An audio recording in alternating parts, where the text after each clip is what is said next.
Hi, this is Mark News from Plant Talk Radio. Thanks for subscribing and listening to our Plant of the Week podcast, brought to you by Bonide Products, family made in America. Visit Bonide.com to find a retailer near you. Each week, Plant Talk Radio's Fred Hauer focuses on a plant that would be a great addition to your landscape. Now for this week's Bonide Products Plant of the Week. Fred, your Plant of the Week. Well, I've mentioned it, and that is the Vernal witch hazel, as a common name is concerned. Now, get ready to write this down. Hamamelis vernalis. I got Mark's attention at least. Don't worry about that. However, there are two major categories, well, actually more, but two major categories of witch hazel. I like the plant because of its durability. It's a native, well, some of the new cultivars by man's help, but at the same time, it's a native plant. You find it in the lowland. You find it up a little higher. You find it in understory situations where the forest has aged. The branches are 30 or more feet above the ground, so there's high ambient light and not much sunshine in that area, and the plant thrives. And then you go up the hill, you get into the sunshine, and the plant still thrives. It is a plant that you can find between 6 and 10 feet tall, and then the occasional giant in that characteristic is going to be 12 to 15 feet tall. The plant is beautiful right now.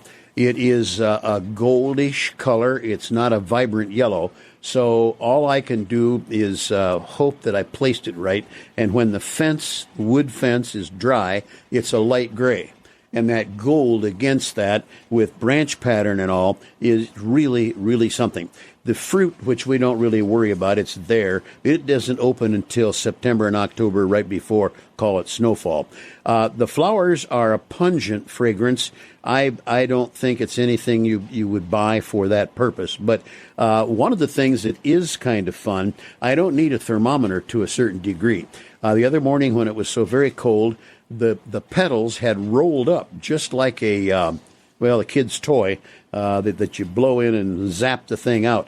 Then when it warms up, they hang down. And I can look from my kitchen window and tell, I can't tell the roll, but I can tell whether I see more branch pattern or not. And if it's warm, and let's just say like this morning, the 40-ish, those petals are out long and so on. I don't know whether you're familiar with watching them, but rhododendron leaves will roll up like a cigar when it gets really, really cold. It's a trick of nature. I don't know that it has purpose, but let's just say the survivors that we're enjoying do that, so there must be some mechanical reason for them to be in good shape. Then, as it comes to cultivars, and it's a plant that I'd like you to look for to round out that color that we can have for 12 months. Remember now, the other witch hazel didn't bloom until mid-October, so all of a sudden here we are, essentially 1st of February, and that kind of plant is in bloom, one of its characteristics. You'll find them in the garden center sometimes under Hamamelis X intermedia. Don't worry about that. It's one of man's combinations. Nature can do it too, but man can step in there, and then you get another whole array of flower colors, shapes of plants, and so on. They're normally on the multiple-stemmed short, broad range of character, which kind of typifies my appearance, and that's kind of, I guess, why I feel so much akin to it. Yeah. Short and broad. Okay. But anyhow, it's a wonderful plant to extend the color, and then it will give you a plant for the shade, and it also can go out in the sun. Now, if you have an option, I would put it into full morning sun. Hot afternoon sun isn't its best thing, but at the same time, it'll tolerate that because mine does. So there you are, a vernal witch hazel in bloom right now. The first thing to show color, even before the Lenten rose. It's even earlier than the Lenten rose. But by next week, I'll bet that if it stays these temperature ranges, we'll be seeing that one also.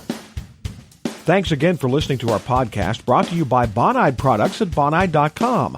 Plant Talk Radio offers other podcasts as well, including our daily Your Gardening Question podcast and our weekly Plant Talk Radio, all available on iTunes or your preferred podcast player. If you have a plant suggestion for Fred, send him an email, fred@planttalkradio.com.